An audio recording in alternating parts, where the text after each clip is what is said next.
হ্যাঁ গাইস, আসসালামু আলাইকুম। ওয়েলকাম টু লাইফ উইথ তোয়া মম। কেমন আছেন সবাই? আশা করি ভালো আছেন। আলহামদুলিল্লাহ আমরাও ভালো আছি। শুভ সকাল বলে আজকের ভিডিওটি শুরু করছি। ভালো লাগলে অবশ্যই পাশে থাকবেন।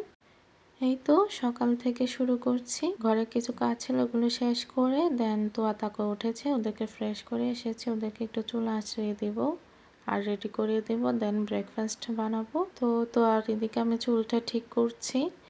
ওই মুহূর্তে ও কী করছে দেখেন, ওকে আমি প্রায় সময় বকা দিই, মা মাথাটা বেশি নড়াচড়া করলে আমি চুল আঁচড়াইতে পারি না, ওই কারণে ওর মুখটা চিপে ধরে রেখেছে।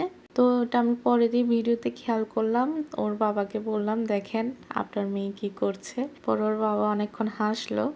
আসলে এটা আমি জানি না কখনো, মানে ওই ফার্স্ট টাইমে দেখেছি ভিডিও, তো ওর ফেসটা এরকম করে ধরে রেখেছে যাতে নাড়াচাড়া করতে না পারে। আর হচ্ছে ইনি আমার ছোট জন। ওনাকে আমি যখন চুল আঁচড়াতে যাই বা ওনাকে আমি কোনো ড্রেস পরাতে যাই, এত অবস্থা খারাপ হয় ওনার বাবার আর আমার। এই যে দেখেন উপর উঠে যাচ্ছে, ওদিকে চলে যাচ্ছে, আবার ধরে আনতে হচ্ছে। মানে খুবই দুষ্টামি করে, মাশাল্লাহ, সবাই মাশাল্লাহ বলবেন। প্রচুর পরিমাণে দুষ্টামি করে, ওকে নিয়ে আর মানে কিছু করতে পারি না, এই একটি অবস্থা। ওদেরকে রেডি করিয়ে এখন সকালের ব্রেকফাস্ট বানাতে চলে আসলাম।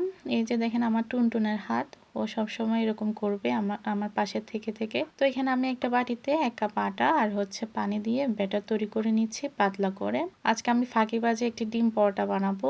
আপনাদের ভালো লাগলে অবশ্যই বানিয়ে দেখবেন রেসিপিটি। তারপর হচ্ছে এখানে পেঁয়াজ একটুখানি লবণ দিয়ে আর হচ্ছে ডিম একটি দিয়ে আমি এটা ফেটিয়ে নিব। আমি এখানে কাঁচামরিচ দিতে পারতাম, তারপর একটু জিরা গুঁড়ো টুড়ো দিতে পারতাম, আমি ওগুলো দিইনি, কারণ হচ্ছে ওদেরকে দিব তো ব্রেকফাস্টে, তো ওরা বেশি ঝাল খেতে পারবে না এত বেশি। আপনারা চাইলে এখানে কাঁচামরিচ জিরা গুঁড়ো ওগুলো মিক্স করতে পারেন। আমি একটি ফ্রাই প্যান নিয়ে নিয়েছি, তো ওইটা আমি গরম হওয়ার পরে এখানে একটু অয়েল ব্রাশ করে দিয়েছি। অয়েল ব্রাশ হওয়ার পরে আমি এখানে বড় চামচের 2 চামচ ব্যাটার দিয়ে এটা রাউন্ড শেপ করে নিয়েছি, ঘুরিয়ে সুন্দর করে। দেন হচ্ছে আমি এই পাশটা ভাজার পর আমি উল্টিয়ে দিয়ে তারপর এখানে ডিম দিয়ে দিচ্ছি। ডিমটি আমি ছড়িয়ে দিচ্ছি সুন্দর করে, তারপর কিছুক্ষণ রাখবো। রাখার পর তারপর হচ্ছে আবার উল্টিয়ে দিব। তো দেওয়ার পর ওই পাটটা আমি কিছুক্ষণ রাখবো যতক্ষণ না ডিমটা ভালো মতো হয়ে যায়, দেন আমি উল্টিয়ে দিচ্ছি। দেখেন খুবই সুন্দর কালার চলে এসেছে। এখন আমি এটা ফোল্ড করে নিচ্ছি যেরকম রোল করে। তো এই ফোল্ড করার পরে তো আমি উঠিয়ে নিয়েছি। মাশাআল্লাহ, দেখতে খুবই সুন্দর হয়েছে। এই তো আমি একটু ছোট ছোট করে কেটে নিয়েছি স্লাইস করে, যাতে ওদের দেখতে ভালো লাগে আর খেতেও ভালোভাবে যাতে খেতে পারে। তাকোয়াকে দিয়ে দিয়েছে, এখন তোয়ারটা নিয়ে যাচ্ছে আমরা ওই রুমে। ওরা ব্রেকফাস্ট করবে, ওদের টেবিল বিছানো আছে, ছোট্ট একটা টেবিল, ওইখানের মধ্যে ওরা দুই বোন সবসময় পড়াশোনা ব্রেকফাস্ট এগুলোই করে। তো দেখেন ওদের এত ভালো লেগেছে খাবারটি, তো ওরা আমাকে কিস করতেছে দুজনেই। ওদের আবার কিছু বেশি পছন্দ হলে তখন আবার আমাকে একটু ভালো মতো আদর সাদর করবে, কিস করবে। তো তোয়া বললো মা আমার একটু চামচ দরকার, একটা চামচ এনে দাও। তো এনে দিলাম, খেতে দিয়ে আসলাম। তো এই পাশে আমাদের এদিকে রান্না বান্না আছে, এগুলো করে নিচ্ছি। আজকে বেগুন দিয়ে শুটকি দিয়ে রান্না করছি। তারপর হচ্ছে জর্ডানে একটি মাছ আছে দেখতে কোরাল মাছের মতো, ওই কোরাল মাছটা রান্না করতেছি, টমেটো দিয়ে ভুনা করব। তো এদিকে আমার বেগুনে প্রায় রান্না করা শেষ। তো এদিকে আমি মাছটি কষিয়ে তারপর হচ্ছে মাছটি রান্না করে ফেলবো। মাছটি ভুনা করতেছি টমেটো দিয়ে।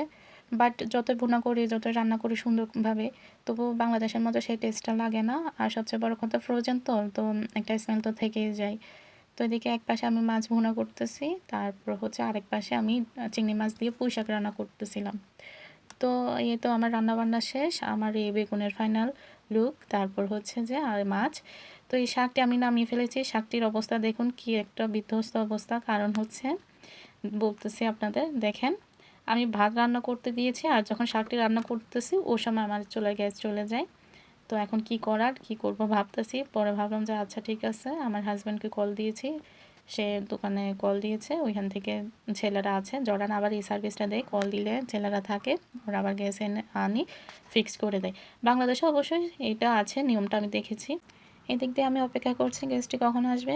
তো একটু ব্যালকনিতে গেলাম, তো দেখলাম প্রচুর গরম, আজকে জর্ডানে প্রচুর গরম পড়তেছে। একটু ঘুরে টুরে আসি, মনে পড়লো যে তোয়াকে তো পড়াতে বসালাম, তো ওখানে যাই দেখে আসি ও কীভাবে পড়াশোনা করতেছে। ওকে বললাম আলিফ বাতা লিখতে, ও লিখছে এইভাবে। ওকে উল্টা সাইড থেকে লেখা লাগে, বাট ও সোজা সাইড দিয়ে লিখে ফেলেছে নোটবুকে। এইদিকে আমি আবার ওর পড়াটা চেক করছিলাম। তো এই যে দেখতেছেন এখানে এটা উটের একটা পিকচার, এটার অ্যারাবিক নাম হচ্ছে জামাল। আমাদের বাংলাদেশে অনেকের নাম আছে আবার জামাল। কেউ কিছু মনে করবে না, আমি খারাপ ইনটেনশন নিয়ে বলি নাই, এমনি জাস্ট বলতেছি। এখানে উটকে জর্ডানে জামাল বলে। তো পড়তেছে আর ওকে জিজ্ঞেস করতেছি, হ্যাঁ তোমার মনে আছে, তুমি এগুলো পারবা? হ্যাঁ পারবো। তো আমাকে একটা একটা ওয়ার্ড দিয়ে, অ্যারাবিক ওয়ার্ড দিয়ে আমাকে পড়া দিচ্ছে। আর এদিকে তাকুয়াকে দেখেন, ওর দুষ্টামি তো শেষ নেই। ওর বোন পড়াশোনা করতে বসলো, ওদিকে ফাঁক দিয়ে ও পেন্সিল নিয়ে কলম কলম পাক বা পেন্সিল বা কালার পেন্সিল এগুলো দিয়ে ওর মুখে পুরো শরীরে দাগ দিবে। তবুও যাক, একদিকে ভালো আছে, আমি কাজ করলে আমাকে একটু কম ডিস্টার্ব করে। তো ওকে পড়াশোনা করিয়ে আবার আসলাম একটু কিচেন রুমে, কারণ হচ্ছে একটু মোছা লাগবে। না মুছলে আবার আমার ভালো লাগে না। রান্নাবান্না শেষে একটু কিচেন, তারপর হচ্ছে একটু গ্যাস ওভেন সব কিছু একটু মুছে ফেললে ভালো লাগে। তো ওইদিকে আবার আমার সঙ্গে একটু ছোট্ট হেল্পিং হ্যান্ড আছে, সে আমার হেল্প করছে, আমার তাকুয়া। ও আমার সঙ্গে সবসময় একটু এটা সেটা নিয়ে হেল্প করবেই। দেন হচ্ছে শাওয়ার টাওয়ার সেরে খাওয়া দাওয়া শেষ করে তো একটু রেস্ট নিয়েছিলাম। তো বিকালের দিকে আবার সন্ধ্যার আগ মুহূর্তে ওদের বাবা আসে। উনি আসার সময় প্রত্যেকদিন কিছু না কিছু মেয়েদের জন্য, আমার জন্য নিয়েই আসবে।